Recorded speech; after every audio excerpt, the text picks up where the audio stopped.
You are listening to Fantha Tracks.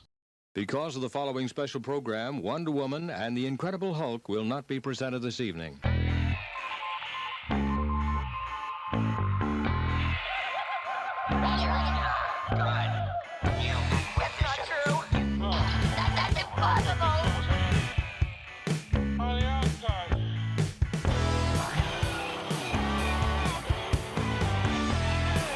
It's time to get all your Star Wars news in a single file. This is Making Tracks. Here are your hosts, Mark Newbold and Mark Mulcaster. It's not true. That's impossible. You're listening to episode 65 of Making Tracks. I'm your co-host Mark Newbold, and joining me today is a man who, if he got into a water fight and he had to grab a big water gun, he would grab a super Ahsoka. How are you, Mark? I'm good, man. I'm very well. How are you? How's your week in Star Wars been? My week in Star Wars, it's been, well, I mean, this is no surprise to anybody who listens to the show. It's been really, really busy. Because obviously we had episode 12 last week and episode 13 this week, chapter 13, which we'll talk about shortly. Loads of announcements have happened. All good news, casting rumours and all sorts of malarkey. But we can't start the show really without mentioning the sad news. Dave Prowse passed away this weekend. I just want to grab your thoughts quickly, Mark, before we move on. Being a member of the Rebel Legion and of the UKG as well. Obviously, Dave was important to both in different ways.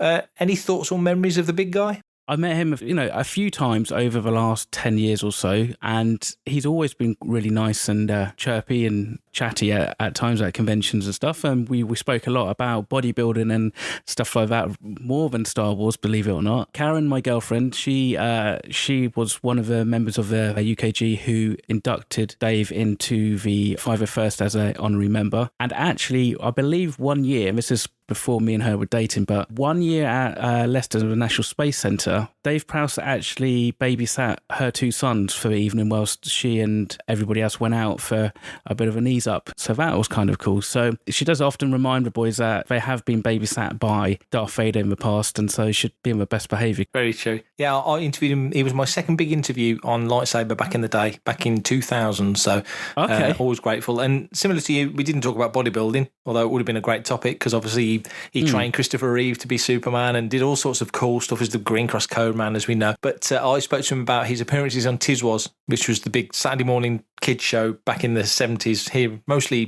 Midlands based where I am. And he used to appear on that a lot. So we had a bit of a joke about that. Who would win in a fight between Darth Vader and the Phantom Flanflinger? And he didn't have an answer because he thought it was the daftest question ever. But terribly sad. He was 85. He'd struggled being like we say, a big guy. He'd had hip operations and other stuff. So he'd struggled a bit with his physical health over the years. But he retired from conventions back in 2017, did a big Empire Day event. Terribly sad. Another member of the original trilogy that's passed. So obviously Fantha Tracks and Making Tracks want to send our deepest condolences to his friends and family and all the people that know him. Hello, I'm Warwick Davis and you're listening to Fantha Tracks. So really good news came through middle of last week that Disney Gallery, The Mandalorian, will be returning on the 25th of December for another insight into the behind-the-scenes makings of the show. Now, they haven't said or confirmed whether or not it is a one-off episode or it's a miniseries or I think it was an 8-parter before. They've not said what length this second go at the Disney Gallery is, but nevertheless, whatever we get is more than we probably expected. Fantastic news, isn't it? Given that you can kind of already see the advancements in stagecraft on season 2. Oh yeah, it's wonderful news, and unfortunately I did break it to the girlfriend that don't think that we're going to be doing too much on Christmas before I've had a chance to watch the first episode of The Gallery. I would like to think it's going to be another series, but there's a slightly practical side of me that thinks, I wonder if there's enough new material, enough big advances to really warrant having like another 8-episode series, or if maybe they just do like an hour or 90-minute kind of almost feature just to kind of do an update as such. Most of us will be familiar with the volume and stagecraft technology. Obviously, there's been enhancements, but they were pretty good in respect of they kind of went into a modicum amount of detail, but perhaps like those advances will probably be more under the hood improvements, which may not necessarily be to everybody's taste and likings. It might be a little bit techie for some people, so who knows? But I think it's great. I mean, and it's always great great to have any kind of insight into how they make the sausage, really. I think it's always interesting because it's, we had those really great moments with Dave Filoni in the last season where he kind of really laid out his thoughts, and clearly thoughts that he had probably had bubbling around that head for many years, and to actually kind of get him to kind of open up about some stuff was great. And also, again, if they're able to do those kind of roundtables, that will be the interesting thing, because obviously the world being what it is these days, will it be maybe more kind of one-to-one interviews and, they kind of bolt them all together, or do they do some kind of Zoom chat or something? Because I don't know if they're going to have social distancing capabilities to get everybody in a room. My head tells me that we're still 3 episodes away from the end of season 2, and the massive advances in specifically stagecraft just blew us all away last season, and now we've got a bit more of a seasoned eye. We've watched Disney Gallery, we've picked up on articles, ILMers online have given us a bit of detail, but I still think that something new is going to come in the next 3 episodes that, and especially, and we're getting to chapter 13 shortly, especially as we're heading towards a specific location with a mission to bring other characters into the show. Who could that be? You keep hearing rumours that ILM are working on various techniques to show younger versions of certain characters, and now we're on television. It's, is it doable on television? Have they just landed on the ultimate way of doing whatever it might be, whoever it might be? You know what I'm getting at? I just feel there's a massive advancement coming in that Disney Gallery that we'll watch the episode and go, come on, how the hell have they done that? And then Disney Gallery will go, well, this is the technique and this is what it is and this is how we did it, sort of thing. So my head tells me that. I'm just curious, though, whether or not it will be 8. I think it was 8, wasn't it, before? 8 episodes of Disney Gallery? Or was it? I think it was 8. Yeah, I think you are right. Yeah. Yeah, because obviously they spoke to the cast, they spoke to the directors, they spoke, they went through all the departments. And like you say, I think to do that again might be slightly redundant unless they've done something just bonkers insane next level. And my head just tells me that there's something really crazy coming up before the end of the season, beyond the storyline. Something technical. Let's hope there is. I mean, I suppose also there is that big thing at the moment, and, we've seen something that's been very evident in chapter 13 and chapter 12 and most of the second season is this joining up and kind of linking of expanded universe elements. Maybe they might want to go into that, because they did do that one episode, I think it might have been the last episode, where they kind of went through and kind of spoke a lot about some of these deep cuts, as Jon Favreau likes to call them. Maybe something like that could be an episode, and it'd be interesting also to see how Ludwig Göransson has actually developed the score for second season of Mandalorian, because obviously the score has to have its own kind of journey. So I'm sure there's going to be lots of talking points to have. So I can't wait for it. And I think my presents can wait until I've seen it, I think, this year. Turkey, schmirky, who cares? We've got more Disney Gallery and The Mandalorian coming on Christmas Day. Can't wait. I'm Anthony Daniels, and you are listening to Fantha Tracks. Well done. So it's no surprise and no secret, and goodness knows nobody held back on spoilers. Chapter 13, The Jedi, from Season 2 of The Mandalorian, landed on Friday, 8 o'clock for us here in the UK, a little bit earlier, in the middle of the night for people in the States and around the world. I'm struggling to find the words to describe it succinctly. I don't think there's any real way. We saw a live-action Ahsoka Tano, and it was realised fantastically well by Rosario Dawson, which I think everybody knew that was coming. There was no big surprises there. First impressions, what do you think? Did this episode knock your socks off like it did most other people? Yeah, it kind of blew my socks off in a slightly understated kind of way. It wasn't the big kind of set pieces that we kind of almost got with the previous episode, chapter 12. But this one very much had a real good focus on really the child, on Baby Yoda / Grogu, whatever you want to call him. So yeah, and I was pleasantly surprised that, Ahsoka jumped right into the action right at the top of the episode, which I thought was a really good thing to do, because it meant that there was no kind of build-up. And I think sometimes build-up can be a little bit disappointing, or sometimes lost on those who don't necessarily know the character. I mean, we as Star Wars fans knew who Ahsoka Tano is. More casual Star Wars fans who haven't seen Clone Wars and Rebels may be familiar, or at least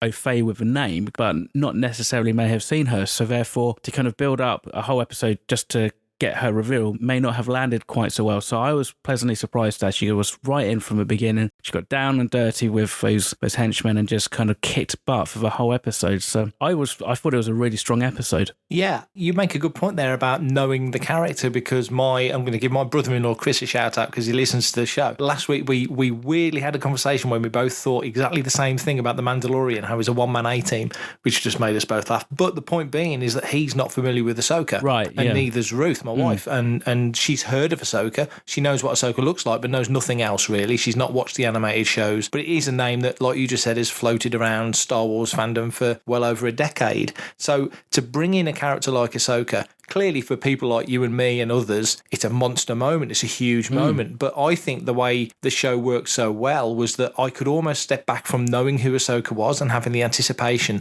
and just being introduced to that Jedi character that Bo-Katan mentioned. And again, Bo was the same. It's like you didn't have to know Bo-Katan from Rebels or Clone Wars. She was introduced perfectly well in that episode. And this was the same. It was almost like when you write a book and people go, now don't assume everybody knows who Robbie is. You know what I mean? I'm picking this silly example. You've got to give the full name. And this feels like they've done everybody the justice of going, well, with that exposition as well, I don't think it's a particularly expositional show. Here's this Jedi character. You've travelled to this planet, you've met her, you've seen her do a thing, and then it kind of rolls on from there. They weren't expecting you to know who Ahsoka was. I don't feel they expected you to know. They gave you enough within the episode. You don't have to know her history. You don't have to know about 7 seasons of the Clone Wars. You knew enough as a casual viewer of what this Jedi, even though we know she's not strictly speaking a Jedi, although maybe she is because a lot of water's gone under the bridge, we don't know. I thought that was really well handled. For me, that one conversation that she has with the Mandalorian just after she kind of says, I can't train him. And she gives her reasons as to why, because she's kind of seen what attachment can do to potential Jedis and Padawans and stuff in the past, and we know it's Vader, and we know she's referring to Anakin and stuff. I think a lot of people kind of got that she was kind of hinting towards that anyway, because again, it's kind of like it's kind of slightly assuming that you don't necessarily need to know Ahsoka, but you've probably seen the prequels, and that's fair enough, because to be fair, you couldn't sit down and go, right then, so I was once a Padawan of Anakin Skywalker, and Anakin Skywalker turned into Darth Vader, blah, blah, blah, blah, because it's not how this series works. No. I saw up and down mixed opinions actually on Ahsoka in this episode from various people. Some people were like, she's not a true representation of how she was in animation, and and I wasn't quite sure how Rosario Dawson kind of played it and stuff. And obviously that's people's opinions, and some people will always kind of like want Ashley Eckstein to play Ahsoka in a live action. Well, before you say anything else, what are your thoughts on that? Because I've got thoughts on that. What do you think about it not being Ashley playing Ahsoka now? Honestly, the thing that bugged me, and it was only a minor bug, was obviously her head tails, her montails, as they're referred to, were shorter than what we've seen them in Rebels. That has actually been explained by the stunt team. Yeah, precisely. I was going to say. So basically, the stunt team kind of said that the longer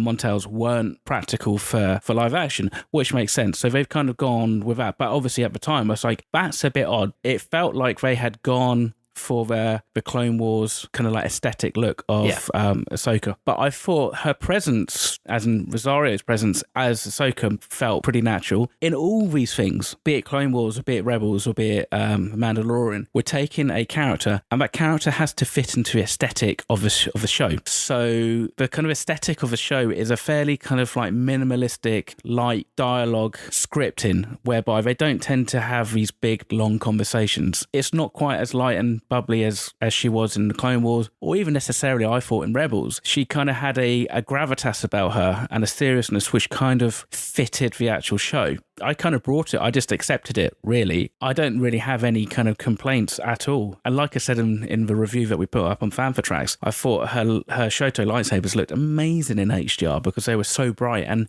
those battle scenes were so gloomy. And the latter one, to me, felt almost like it was almost like an homage to Rebels, because it kind of had the same kind of lighting and kind of colour palette as Lothal did. You're turning an animated character into a live action character. If you took Sabine, for example, who so I would not at all be surprised if we saw Sabine at some point in either this season or next. I wouldn't necessarily expect her to be in bright pink, bright orange, bright purple sort of colours, like Bo-Katan's armour was clearly, the modelling was the night owls and that stylistic look, but it was a bit battered and, like you say, a bit dialed back in brightness almost, because it's not animated. So I think Sabine would have those colours, but they wouldn't be so in your face. With Ahsoka, again, from a practical point of view, it makes sense. You know, I'm sure they could have, if they wanted to, done CGI Montails if they'd wanted to. But then that's an extra expense and a different, you know, and to do all of that, it's maybe not easier, but let's just adapt. I think they did a good job. And in relation to Ashley, and I've said it before, I think Ashley's amazing. I love what she does. She's such a beacon of, overused word, but positivity in the fandom, and much needed right now. But I still say that when she was hired in 2006 to be the voice of a 14-year-old Ahsoka Tano, she initially would have only been 14 to 17 as a character in age, the 3 years of the Clone Wars, that she came back and voiced her in Rebels. I think she herself has said she never automatically assumed that it would be her. No, much in the same way that Sam Witwer said, I never always assume I'm going to be Maul. You know, so they're both quite in different characters, but both quite modest in that sense. But Ashley was hired as a voice actor. Ashley wasn't hired as a live action actor, and I think people have compared her to Katie Sackhoff. Well, that's not a fair comparison, because Katie was a star name coming into the show to voice a character, an actress who's done action type roles. Okay, Starbucks, not mega action, but you know what I'm getting at. It's not a fair comparison. So I do get why people feel like this about Ashley not voicing Ahsoka, but she tweeted, or rather Instagram this weekend, and Rosario replied to it, and there was a lovely little exchange between the two of them, so clearly no heat there. There's no reason at all why Ashley will not continue to be the voice of Ahsoka Tano in animated Star Wars television. Ashley probably, I would think, would probably feel very touched that for fans are kind of like, oh, we want Ashley to do it. But like we said before, and we have talked about this before, I can't remember, or I don't necessarily know what the last thing that Ashley acted in, and was it something which was action orientated? Has she done kind of that kind of level of stuff, or is it more like sitcom-y type comedy stuff? So I would imagine when they made the decision to bring Ahsoka into live action and sat down and were honest, because they've got to knock out the best show they can. They can't. Yeah, to bring Ahsoka into live action, they've got to be confident they've done it right. Exactly. I would imagine after they'd made that decision, the first phone call would have been Dave on the phone to Ashley going, right, just so you know, we're doing live action Ahsoka and we're picking whoever. Don't know how early they chose Rosario Dawson. Maybe she was in mind all the time. I don't know. I would imagine, just out of pure respect, and clearly they're beyond close as friends, that would have been a phone call I would imagine was made very early on. Yeah. Have you sensed any negativity from Ashley? Have you sensed any kickback from that? I haven't. No, exactly. I mean, I suppose in some respects, there is that thing of like, Ashley got to be clever enough to kind of go, well, that's just it. Just because like I'm not doing live action Ahsoka doesn't mean that I'm not going to get the next animated Ahsoka gig. Yeah. Because she is Ahsoka Tano. And it's almost that same way whereby the lines get blurred between Hayden Christensen and Matt Lanter. Yes. You know, and it's an interesting situation, because there are some people who are like, oh, yeah, Matt Lanter should play Anakin if they do any more Anakin stuff. So going back to the episode then, obviously we learn the name of the child stroke Baby Yoda stroke Grogu, and the connection between Ahsoka and Grogu now is clearly there. He has way more of a history than we ever assumed. He was around and in that prequels era, because obviously he's 50. We're told he's 50. He may be older. I don't know. That, I think for me, that threw that into some doubt. Yeah. What did you think of all of that? I mean, Mando's reaction to the connection between the two, when he realised that kid was more than likely going to go, he was being the big guy. Yes, this is the right thing, but you could sense the sorrow. He doesn't really want to be a part anymore, does he? When I heard Ahsoka say, oh, Grogu's his name, I wasn't too sure to begin with, but it kind of grew on me. Very good. Thank you. Sorry. Okay, that's thrown me right off. Throwing you off. For everything in one location, daily news, reviews, interviews, podcasts, video, and social media feeds, bookmark FanthaTracks.com for Star Wars news 24/7, 365. The name to me is just a name. Yeah. And I think actually thinking for a while, and I kind of had slightly hoped that Ahsoka would say, oh yeah, of course, it's so-and-so, it's Grogu, and know his name, because there does come a point where you think, well, hang on a sec, you know, we can't just keep on calling him the child, and also we can't keep on calling him informally Baby Yoda, because I think the longer we do, the harder it is for us to, you know, for people to kind of accept it. And, you know, there's we're only in season 2 as well, aren't we? We're still early days, really. Well, yeah, exactly. You know, we're only kind of, like you said, like 13 episodes in. So the name's fine. It kind of felt okay. It didn't really I didn't go, wow, that's a cracking name. I mean, because to be honest, I wouldn't know what to call the bugger. If somebody said to me, what would you call the child if you had to name him? I'd be like, I have no idea. You know, so that little bit of backstory, just that little nugget that actually he's been trained. Yeah. And he's had to potentially hide some of his force abilities just to survive. And this is, again, I think, why the Baby Yoda moniker does him a disservice, is because actually he's clearly not a baby. No. You know, I mean, I know there's that whole thing of like Yoda's lifespan, for instance, the equivalency, he is actually the age of a 2 or 3-year-old.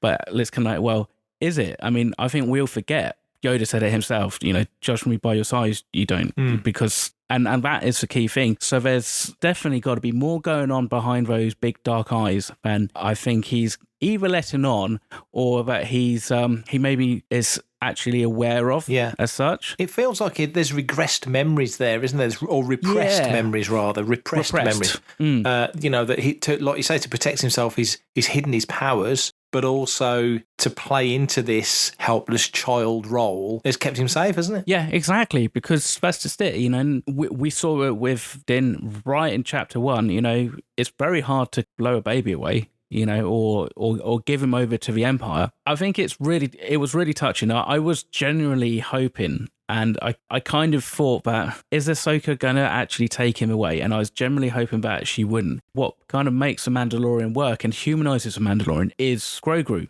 because, you know, he is kind of the face that we don't see in the Mandalorian. So it felt like, you say, it felt like she was going to take him for a point. And when I was watching it the first time, I was thinking, I wonder, would the show work without the two of them together? Well, that's it, isn't it? That's the question. They do. They are a team. We saw it last week when he was in the little tube, sort of trying to fix the wires together, and you know, there's the connection there to this episode with the gear knob again, which was a great little moment, using that as instead of the stone and such. So, and clearly his powers are far more advanced than probably he even realizes, because he is sort of holding it all back to protect. And again, we don't know what he knows, because we're sort of 9 years post A New Hope, which means we're 6 years post Return of the Jedi, which means Yoda's long gone. We don't know the status of what Luke's doing and Leia's doing with their training. Ahsoka's very reluctant to even want to get involved, because clearly we know, the viewer, if you don't know Ahsoka, maybe not so much, but we know she's referring back to Anakin and his fall. So she doesn't want the responsibility, but also she left the Jedi Order, so we don't know her status of all of that really at this point, particularly beyond what we know from the end of Rebels. Yeah. And is this before the end of Rebels, or is it after the end of Rebels? You know what I mean? It's that I'm a bit spotty on where we are in the timeline, because they've not really nailed that down. Oh, especially. Are you referring to Ahsoka's quest? That is a good question, isn't it? But last we saw Ahsoka at the end of Rebels, her and Sabine were going off to the unknown regions to track down Ezra. Yeah. So the question is, did she find Ezra? Did she abandon Sabine because they then learned that maybe Grand Admiral Thrawn was still alive? So therefore, maybe they said, you know what, let's split up. Sabine, you carry on tracking down Ezra. I'm going to go and tackle the Grand Admiral. And she's then had to come back into the galaxy. Now that's on the table, and now that we know that Grand Admiral Thrawn is still alive, that just opens up a whole array of adventures for Ahsoka that we can now follow in some way, be it on TV or in an animation or cartoon or comic or book or all of the above. So at the end, when Ahsoka's facing off with the magistrate, they have their fight. Yeah. She mentions Grand Admiral Thrawn. Where's your master? Where's Grand Admiral Thrawn? Were you expecting that? Did you see that coming? I certainly didn't. No. I was out of my seat for that moment. Yeah. And where do you think it'll take us? Do you think it's another situation where in chapter 1 we saw Boba Fett, and we said back then when we talked about it on the show, not entirely sure we're going to see Boba Fett again this season. That could be it. Yeah. That could be you said it, bringing him back into the world. He's back on the table now as a character. Do you think this is a bit of the same? I think so. I mean, and who knows what actually adventures lay before us in this series. So that's a big question. I guess it all kind of comes down to when we actually confront Moff Gideon next, but also how does Grand Admiral Thrawn kind of fold into, let's say, the Remnant Empire? Is he actually still kind of like associated with the Empire, or has he maybe gone back into the Chiss Ascendancy? Is he potentially going to be acting as like a unifier to kind of bring like Moff Gideon and other warlords and Moffs and Grand Admirals together to help solidify and create this new order, or this first order, or this final order, or what have you? He could play a part in it at some point. It's whether or not he needs to be visible now. And again, I suppose it comes down to, do we think that we're going to see Ahsoka again? I'm not necessarily sure that we need to see Ahsoka again, per se, unless, of course, there is a really big issue with Grogu, and I'm bloody determined to keep on using that instead of Baby Yoda from now on. I'm making that concerted effort. Yes. But that's the thing, is like, could there be an instance or when either Grogu does something or what have you, and Mandalorian's like, actually, now I'm totally out of my depth. I need some extra assistance here. Let me go and consult with Ahsoka, and then he goes off to find Ahsoka again. That could be something like that. I mean, I've heard rumours floating around, and there's always rumours because it's Star Wars. And it wouldn't be Star Wars without rumours, so it's all good. But I keep hearing rumours of there being an Ahsoka show.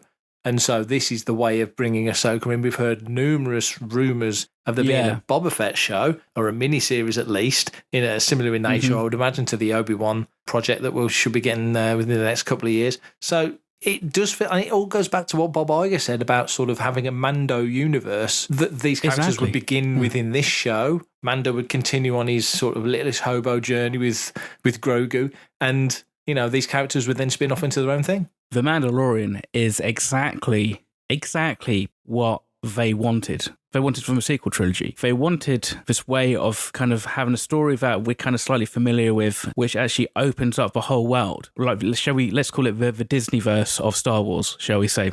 So there's not an over-reliance on the Skywalker saga era characters, but actually it's the Disney era creations that are now creating the future for the franchise. And I think that is what is happening here. And I think they're really clever in doing that, and they're really clever in how they're kind of pulling from the expanded universe and little bits and bobs here and there that are kind of familiar with the fans, and are able to kind of drag into the canon, and therefore suddenly it just kind of enriches the current state of the galaxy. Like with the Dark Troopers. When was the last time you had a conversation about Dark Troopers before last week's episode? Back in the 90s, probably. Exactly. We see them and we go, oh my God, that's amazing. We at least know as much as around at the time in terms of like backstory to it. How much they then use is up to them.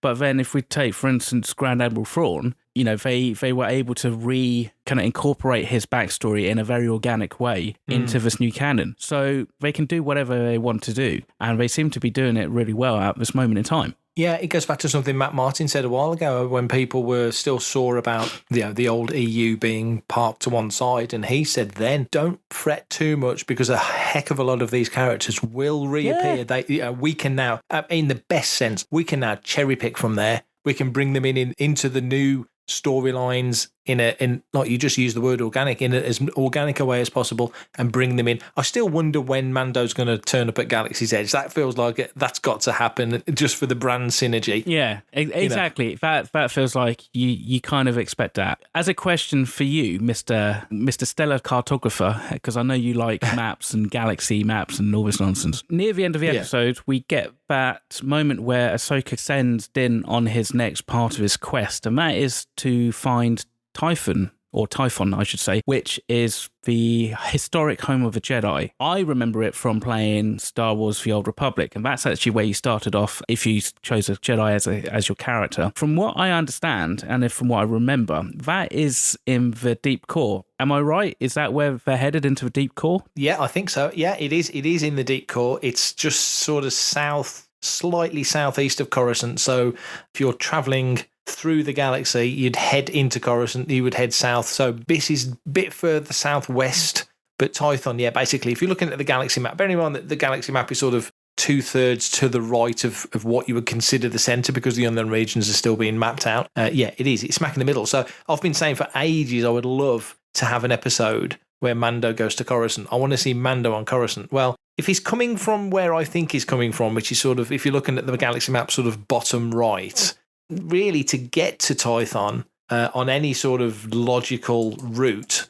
and that sound you can hear is me clicking my mouse as I'm looking at the map, he's really got to come up. Yeah, he's got to come up the Corellian run, really. So to get there, my head tells me he will be going up to Coruscant and then heading down, because the way it always read to me, and I don't know whether it's ever been fully defined, I would imagine the Essential Atlas would be the place to look if there's any great detail. Getting into the deep core, it's the centre of the galaxy essentially, so it's much more difficult to navigate.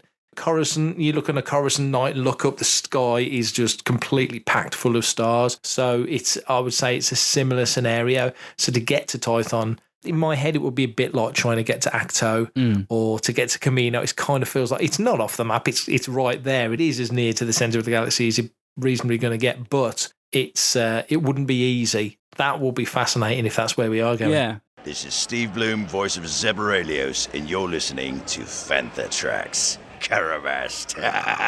May the force be with you.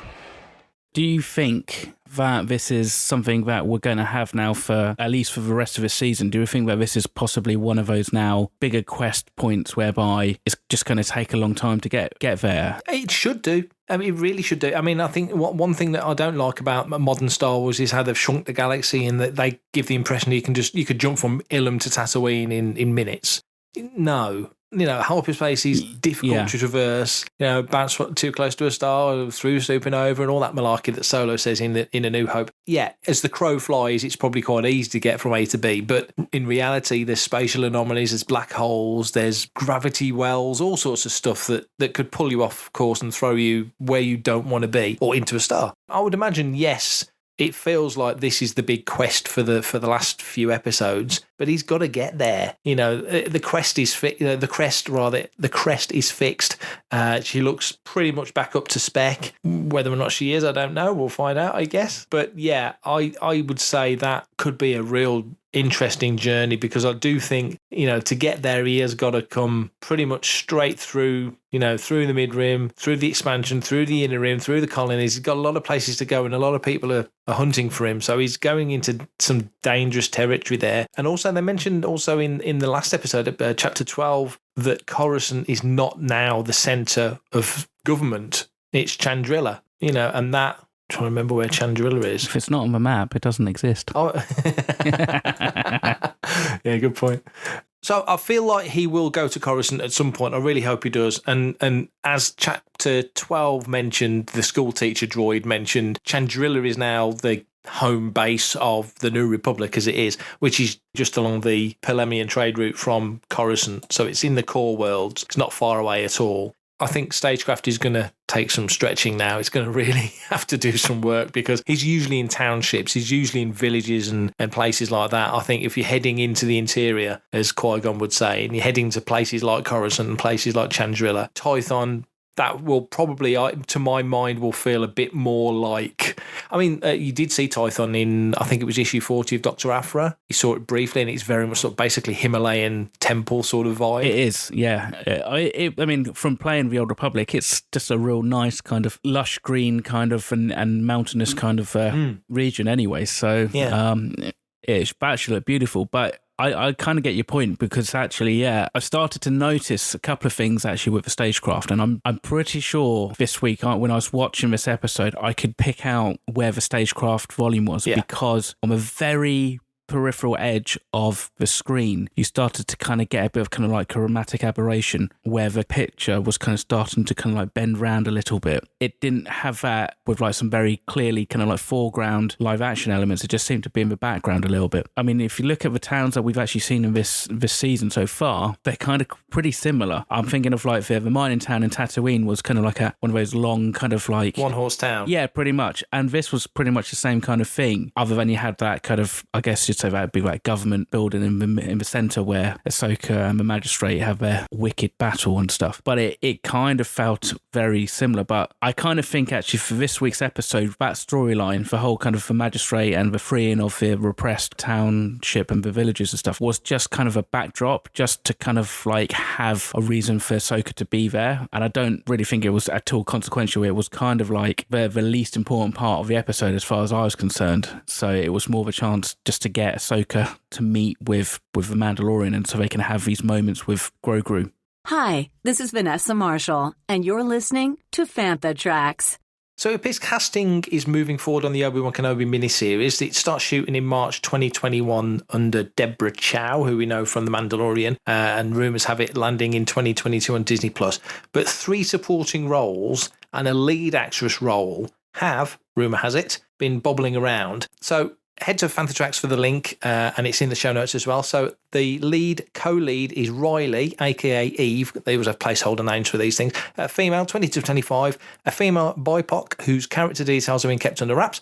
The supporting characters, Tia, female in her 30s, supporting, similar, BIPOC. Harold, male, late 20s, early 30s, I would say, supporting, quirky, comedic male, so you've got your comedy relief there, and Bella, a female in her 40s, supporting Latinx. So you've got a good mixture of people there, kind of characters that you're going to throw into the Kenobi verse. What do you think? There's 3 actresses, Thuso Mbedu, Anula Navlekar, and Naomi Scott, all up for the lead role of Riley. Any thoughts on who this character might be? And it's complete hypothesis because we know nothing about this show. I have absolutely no idea, and it's really difficult because it doesn't really give you much in the way of character attributes other than like the physical aspect, the black indigenous person of colour identifier in the casting criteria. So completely no massive idea. I wonder perhaps if Bella, because she's the older one, I wonder if there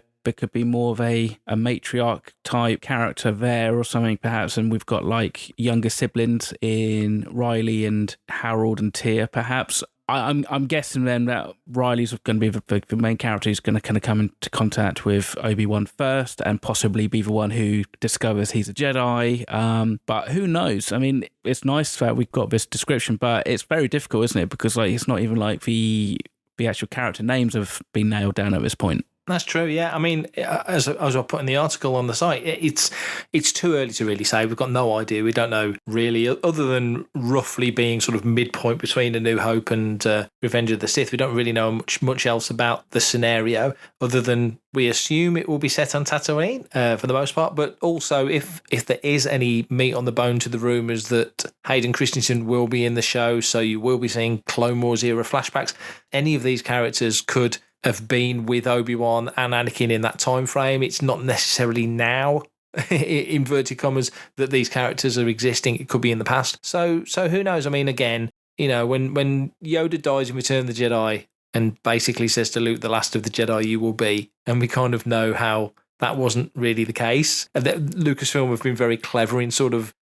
not fudging the facts, but sort of putting reasons why these phrases still hold water but aren't necessarily 100% accurate anymore. Because when we were kids, it was like there was Obi-Wan, there was Yoda, there was Luke, there was Vader, and the Emperor, and nobody else really used the Force. They were the only ones left doing it. Now we know that's not the case. So be interesting to see how this pans out. There was also another rumour that came out regarding The Mandalorian and some later episodes in Season 2. An interview with James Arnold Taylor on Rebel Force Radio was released where James revealed that he was on set and saw Ming-Na Wen and Gina Carano together on set filming stuff. That was later trimmed and the episode re-released, but of course it's the internet, so once it's out there, screenshots of everything. What do you think about that? Do you think that makes some sense with Fennec Shand coming back, doesn't it? Given what we saw at the end of season of chapter 5 as well. Yeah, it makes sense that she's coming back. I never thought that was the end. The question is obviously still who actually approached her, or shall we say rescued her at the end of chapter 5. And it'll be interesting to see then, is this another episode set on Tatooine? And if not, is it set on Navarro, or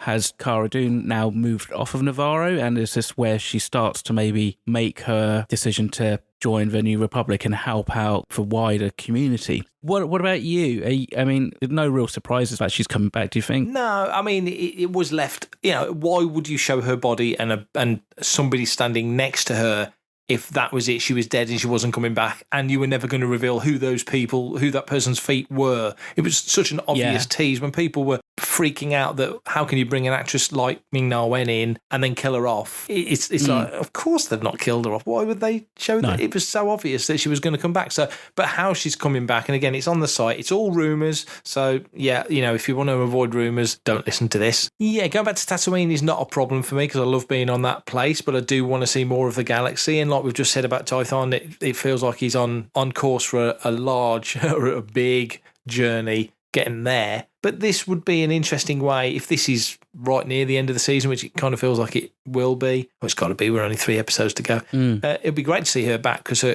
character was implacable, just really cool, and got caught out by Toro Calican, probably having the finest moment of his short-lived career. Yes. But, if it is Fett that was the one that found her and brought her back, because everybody said how that did look like his boots, and I would need to go back and look at Cobb Vanth and see what footwear he was wearing, because maybe he wasn't wearing the Fett boots, maybe he was wearing something else. I'm pretty sure I did look at that, and I'm pretty sure I even took that footage into my Baselight suite at work just to see if I could lift it up, and the feet were so buried in the grade, so dark that you couldn't actually see anything. I think it was more of the sound design that kind of gave people that kind of hint, because they had that kind of Boba Fett sound design. Yeah. And I don't think Cobb Vanth did have the same kind of boots, because Boba's boots are kind of, they're square at the front and they're angled. They're scuba diving boots, and they're just, they're comfy to wear, but they look a bit odd. Yeah, I think Cobb just wore normal boots. It's fairly utilitarian, nondescript boots,